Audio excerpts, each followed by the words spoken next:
going to talk about how to split a file to just look at a subset of the data set and then conduct correlations.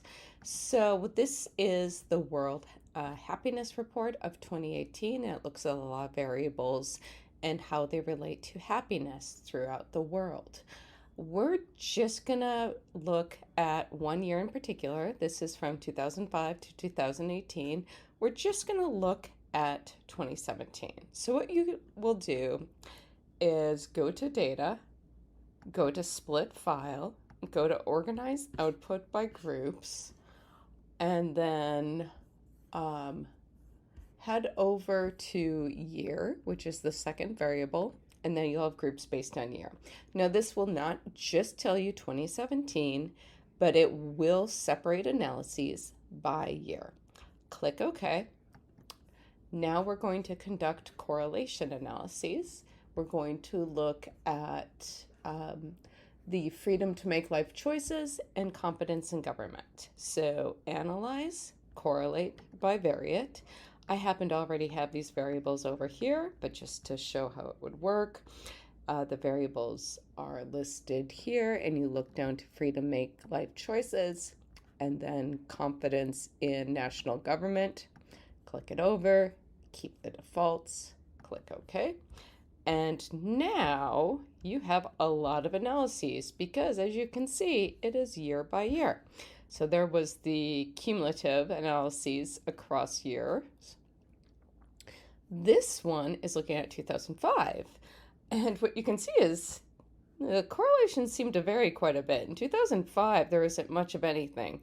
But look how small that data set is. We've only got 23 data points where we have both numbers reported. But here with 87, we're able to detect correlations and see them. And then we see throughout the other years, we got 2011, that the correlations are consistently positive and they are consistently statistically significant. Now, they obviously vary in the number. This one's 3.76, this one's 4.13, but the consistency shows that there probably is a relationship of some kind there.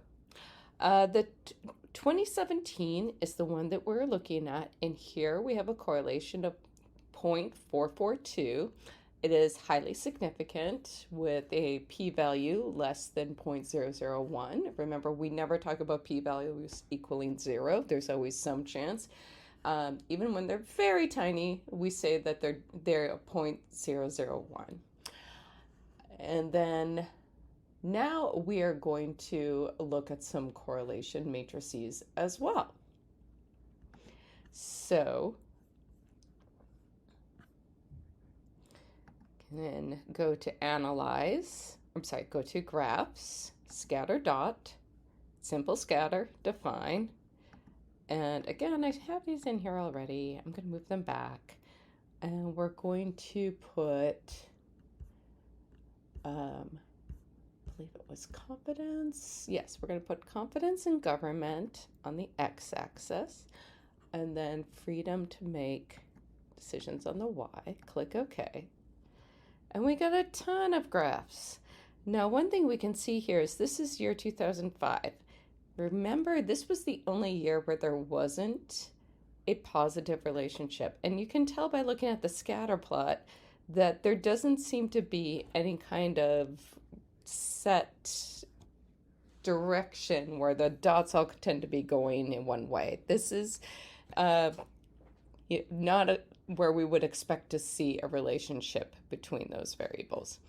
But you can see as other countries were added to the data set, you can see there's a little bit of a clustering, and as the confidence goes up, so does the freedom, and so on. Here is 2017, and if we double click on it, we can add the fit line at total, close simply. And here we have the y equals 0.05 plus 7 times x. And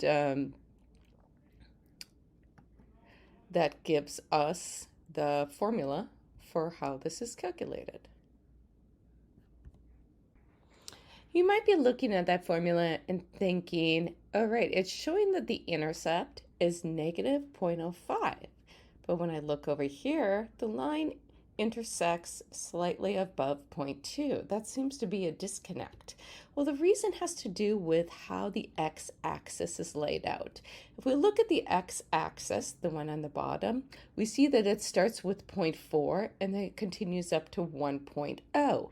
What we need to do is set that x-axis to 0 so we can see where the line intersects in order to tell where the intercept is. In order to do that, we're going to double click on the x-axis numbers. And up here where it says minimum, right now it says 0.04. We're going to click 0. So then we can see the 0 axis. Click apply, then close. And what we'll see with the fit line is that fit line is going to be intersecting the y-axis below the 0.